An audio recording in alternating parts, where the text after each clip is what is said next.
This video might be a little bit overdue for me, but I thought I'd make a video introducing a little bit about myself, the purpose of this channel. I was born and raised into a beautiful Christian family in Northern Ontario, Canada. Over the years of my childhood, my faith in God never wavered, but my faith in Christianity did, and I stopped believing Christianity. When I was in my teenage years, I found too many inconsistencies within the Bible. I also found many contradictions and logical inconsistencies, not only within the Bible itself, but also within the core beliefs of Christianity. Now, I'm not going to explain all the logical inconsistencies and the contradictions that I found within Christianity and within the Bible itself. And that is not the purpose of this video or of this channel. The purpose of this video is just to introduce my background. You'll see in my content that I don't like to spend too much time talking about my previous faith because, for one, I don't believe in it anymore. So why should I waste my time talking about a faith that I don't believe in? Secondly, my content goes by the motto of, if your religion is so great, then tell me about how great your religion is. I don't need your opinion on other religions. I want to know why I should follow yours. And that, ladies and gentlemen, is the purpose of this channel. The purpose is to relay the message of Islam clearly, and that's it. Now, if you want to accept it after you hear the message, that is totally up to you. If you don't want to accept it, and you want to move on, you want to block me, you want to unfollow me, I couldn't care less. You make your decision. You do what you need to do. Now, we've covered the intro to my background and we've covered the purpose of this channel. Now I'm going to speak a little bit about my extended background. After I left Christianity when I was roughly 15 years old, then I became agnostic. Not agnostic on the existence of God, but agnostic on religion. I still believed in an almighty creative intelligence that created the world, but I ceased to believe in religion at that point. I thought from that point on that all religions were just a means to control the public.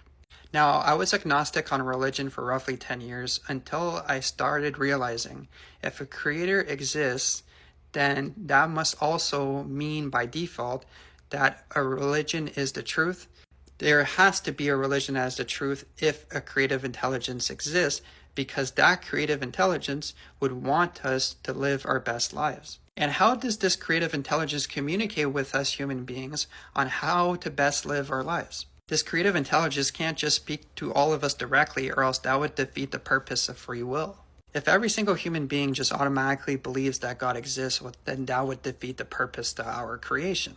There would be no tests in this life, and we would not have the ability to choose if this creative intelligence exists or if it doesn't exist. So then, out of 4,600 religions in the world, which one is the truth and why? So then I started doing my research for about 6 to 8 months. I started reading different scriptures. I started watching different debates. I started questioning myself, questioning others about their beliefs. I mostly focus on the mainstream religions because if you focus on a religion that only has a few thousand people, well then you know right away that it can't be the religion of God, because God would want a lot of people to follow his religion and not just a mere 50,000 people out of 8 billion. So I got myself a Vedas, I got myself a Gita, I got myself some Buddhist scriptures, I got myself a Book of Mormon, a Bible, a Quran. I first started looking at every argument supporting every religion. I wanted to see if any religion could answer all of the questions that I had, because if your religion is the truth as you claim, well then it should be able to answer all of my questions. And not just answer my questions, but answer them in a logical way with supporting material. You can't just make up an answer that sounds good, but then not be able to support that answer with evidence from your religion and from logical reasoning.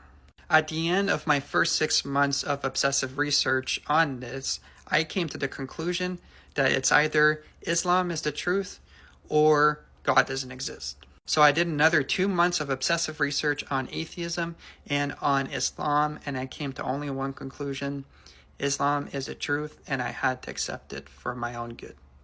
Because I am not one who is ignorant to truth once it shows itself and proves itself to me.